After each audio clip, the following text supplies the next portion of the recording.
7 7 வந்து என்ன? ஞானக்காரன்னு சொல்லுவாங்க.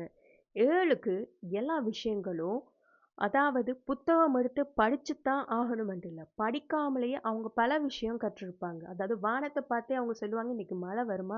மழை வராதான்னு." அந்த மாதிரி அவங்க ப்ரெடிக்ட் பண்றது 100க்கு 99% சரியா இருக்கும். அந்த அளவுக்கு அவங்க வந்து ஒரு ஞானத்தின் தன்மை பெற்ற நம்பர் தான் அந்த 7. அந்த 7 இந்த ஞானத்த எந்த நம்பர்ஸாலயுமே புரிஞ்சு கொள்ள இயலாது. எந்த நம்பர்ஸாலயுமே அந்த நம்பருக்கு ஈடு குடுக்க இயலாது. ஸோ அந்த ஒரு காரணத்தால தான் அந்த 7 தனிமைப்படுத்தப்படுது. அந்த 7 தனிமைப்படுத்தப்படுதுன்றது இல்ல. 7ஆம் இலக்கத்துடன் எந்த இலக்கங்களுக்குமே ஈடு கொடுக்க முடியாததால, மத்த இலக்கங்கள் எல்லாம் தனிமைப்படுத்தப்படுகிறது. 7 தனிமைப்படுத்தப்படவில்லை. 7 தனக்குரிய அங்கீகாரம், தனக்குரிய ஞானம், தனக்குரிய அந்த அழகு, பொலிவு, ஞானத்தோட 7 இருக்கு. அந்த 7க்கு மத்த இலக்கங்கள் ஈடு குடுக்காம, அந்த 7 விட்டு மத்த இலக்கங்கள் விலக்கப்பட்டு தனியே இருக்குது. இதுதான் உண்மை. ஆனா, புத்தகங்கள்ல எழுதப்பட்ட விஷயங்கள், நாம பார்த்த விஷயங்கள்ல, அட 7ஆம் நம்பர் அவங்க தனிமையா தான் இருப்பாங்க. 7ஆம் நம்பரா அவங்க யாரோடையுமே பேச மாட்டாங்க. ஆனா, அந்த 7 போல ஒரு சிறந்த இலக்கம், வேற இலக்கம் இல்லன்னு தான் சொல்லணும். அந்த அளவுக்கு ஒரு ஞானம். கேது இந்த உலகத்துல நாங்க பிறக்கும் பொழுதோ, நாங்க எதையுமே கொண்டு வரல. அதே நேரம் நாங்க இந்த உலகத்த விட்டு போகும்பொழுதும், நாங்க எதுவுமே கொண்டு போக போறதில்ல. ஸோ, அந்த 7 வந்து கேது. அந்த ஞானத்த கொடுக்கிறது அந்த கேது தான். எந்த கிரகத்தோட தன்மை எங்களுக்கு தேவை என்றா, இந்த 7 இந்த கேதுவினுடைய தன்மை தான் எங்களுக்கு தேவை. ஏன்டா இந்த ஞானம் எங்களுக்கு கிடைச்சிட்டுதென்றாலே, நாங்க பல விஷயங்கள்ல இருந்து நாங்க பாதுகாத்துக் கொள்ளுவோம். எங்களுக்கு பல பிரச்சனைகள் வராம தடுக்கிறதுக்கே இந்த கேதுன்ற அனுக்கிரகம் எங்களுக்கு தேவை. ஆனா நிறைய பேர் நாகதோஷம், நாகசர்ப்ப தோஷம், ராகு, கேது இந்த மாதிரி இந்த ராகுக்கும் கேதுக்கும் ஒரு வித்தியாசமான பிம்பத்தை கொடுத்து அவங்கள ஒரு கார்னரைஸ் பண்ணி வச்சிருக்காங்க. ஆனா இந்த கேது தனிமைப்படுத்தப்படவில்லை. கேதுவினால் மற்ற கிரகங்கள் தனிமைப்படுத்தப்பட்டிருக்கு. இது நான் சொன்ன விஷயம் உங்களுக்கு புரிஞ்சுதான்னு தெரியல. ஸோ யாராவது ஐயோ 7ஆம் நம்பரா அந்த பிள்ளை வேணாம், இந்த பையன் வேணாம், இந்த மாதிரி யாராச்சும் சொல்றதா இருந்தா இந்த உண்மையை புரிஞ்சுக்கொள்ளுங்க. 7ஆம் இலக்கத்துடைய தன்மை வந்து அதுல நிறைய ப்ளஸ் இருக்கு. மைனஸும் இருக்கு. மைனஸ் என்ன? சேர்க்க. சேர்க்க தான் 7ஓட மைனஸ். அதாவது எந்த கிரகத்தோட சேருதோ அந்த கிரகத்தின் தன்மையை அந்த கிரகத்தின் நெகட்டிவை 2 மடங்கா எடுத்துக்கொள்ளும். இதுதான் கேதுவுடைய நெகட்டிவா நாங்க பார்க்கலாம். அடுத்தது 8. 8ன்றோனே பல பேர் பயப்படுவாங்க. ஐயோ 8ஆம் நம்பரா? இந்த மாதிரி. சனி. சனி கிரகத்தை பார்த்தாலே எல்லாருமே பயப்படுவாங்க. சனி கிரகத்தை போல யாரும் யாரையுமே பாதுகாக்க மாட்டாங்க. 8ஆம் நம்பர் உண்மையா இருக்கிறது, நேர்மையா இருக்கிறது, மத்தவங்கள பாதுகாக்கிறது, அன்பா இருக்கிறது, அக்கறையா இருக்கிறது, இந்த ஒவ்வொரு கிரகத்துக்குமே தனித்தனியா சொன்ன அவ்வளவு குணங்களுமே இந்த சனிக்கு சேர்ந்திருக்கு. அன்பு, பாசம், அக்கறை, கருணை, நேர்மை, உண்மை எல்லாமே இருக்கும் இந்த சனிக்கு.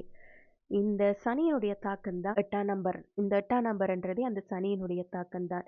ஸோ 8ஆம் நம்பர் ஆக்கள புரிஞ்சு கொள்ளவே முடியாது. அந்த 8ன்ற வடிவத்த பார்த்தாலே இந்த மாதிரி இருக்கும். அதாவது எங்க தொடங்கி எங்க முடியுது ஒன்றுமே தெரியாது. அவங்க அவங்கள பத்தி யாருக்குமே சரியா தெரியாது.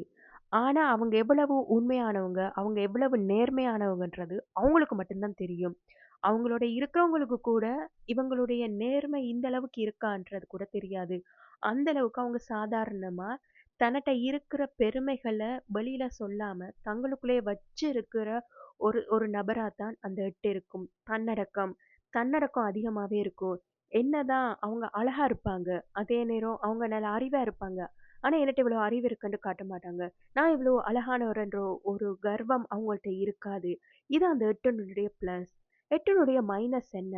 8ஆம் நம்பருக்குரிய மைனஸ் எவ்வளவு தூரம் அவங்க உண்மையா, நேர்மையா மத்தவங்களோட இருக்கிறாங்களோ, சேம் ஒரு சுக்கிரன் 6ஆம் நம்பர் எப்படி அன்பு, அக்கறைய எதிர்பார்க்கிற மாதிரி, இந்த 8 சனியினுடைய தன்மை, தான் இருக்கிற இடத்துல தான் உண்மையா இருந்தா, மத்தவங்களும் உண்மையா இருக்கணும், நேர்மையா இருக்கணும், யாரும் பொய் சொல்லக்கூடாது. இந்த மாதிரி விஷயங்கள சனி எதிர்பார்க்கும்.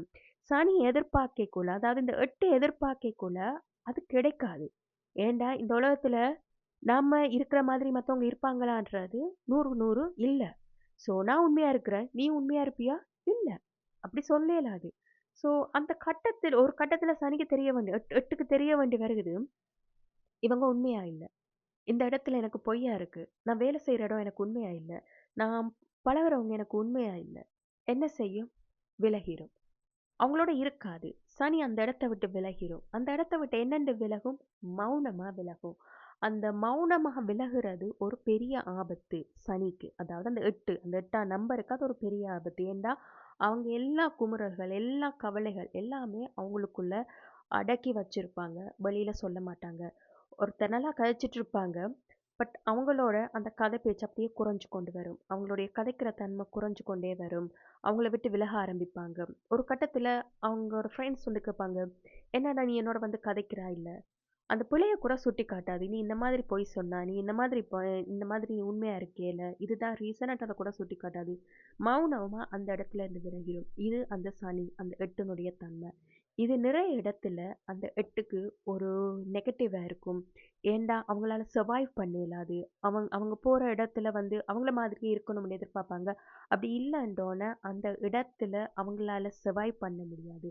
அடாப்டபிலிட்டி, ஃப்ளெக்சிபிலிட்டி இது எதுவுமே இல்ல. இது வந்து அந்த நம்பருடைய ஒரு ட்ராபேக், ஒரு மைனஸா கருதப்படுது. 9 துணிச்சல். 9 இலக்கங்கள்லையுமே துணிச்சலான இலக்கம் என்னன்னா 9 தான். அந்த 9 துணிச்சலா பொய் சொல்லணுமா? துணிஞ்சு பொய் சொல்லும். ஏதாவது ஒரு காரியம் செய்யணுமா? துணிஞ்சு செய்யும். அதாவது எந்த தடையுமே அந்த 9க்கு யாருமே போட இயலாது. 9ஆம் இலக்கத்துக்கு யாரும் எந்த தடையும் சொல்ல இயலாது. இந்த வரையறைக்குள்ள தான் நீ இருக்கணுமென்று யாராலையுமே கட்டுப்படுத்த இயலாது. யாராலையுமே கட்டுப்படுத்த முடியாத ஒரு இலக்கம் தான் அந்த 9. அந்த 9 தான் நினைச்சத செய்யும். அந்த 9க்கு அவ்வளவு துணிச்சல். அதுதான் அந்த 9ஓட பிளஸ். மைனஸ் என்ன? ட்ராபேக் என்ன? 9 அவசரம். எந்த விஷயமா இருந்தாலும் அவசர அவசரமா பேசுவாங்க. அவசர அவசரமா சொல்லுவாங்க. அவசர அவசரமா செய்வாங்க. அது போய் என்ன? ஏதாவது பிழையாத்தான் முடியும். ஏதாவது ஒரு விஷயம் பொறுமையா செய்யற தன்மை அந்த 9க்கு இல்ல. கடகடன்னு செஞ்சு, அவசரமா செஞ்சு, அதால பெரிய லாஸ் வரும். ஸோ பிசினஸ் செய்றாக்கள் பார்த்தா, 9ல இருக்கிறவங்க அவசர அவசரமா செஞ்சு, அத போய் பிழையா முடியறதுக்கு வாய்ப்பு இருக்கு. பல தோல்விகள கண்டதுக்கு பிறகு தான் 9ஆம் இலக்கம் பிசினஸ்ல சக்சஸா வருவாங்க. எடுத்த உடனே 9ஆம் இலக்கத்துக்கு பிசினஸ் சரி வருமாண்டா? இல்ல. பல தோல்விகளுக்கு பிறகு தான் அவங்களுக்கு பிசினஸ் சரியா வரும். அவங்களோட கேரக்டர்ஸ், அவங்களோட தன்மைகள் ஓரளவுக்கு சொல்லலாம். ஸோ இந்த மாதிரி 9 இலக்கங்கள்லயும் பிளஸ் இருக்கு, மைனஸ் இருக்கு.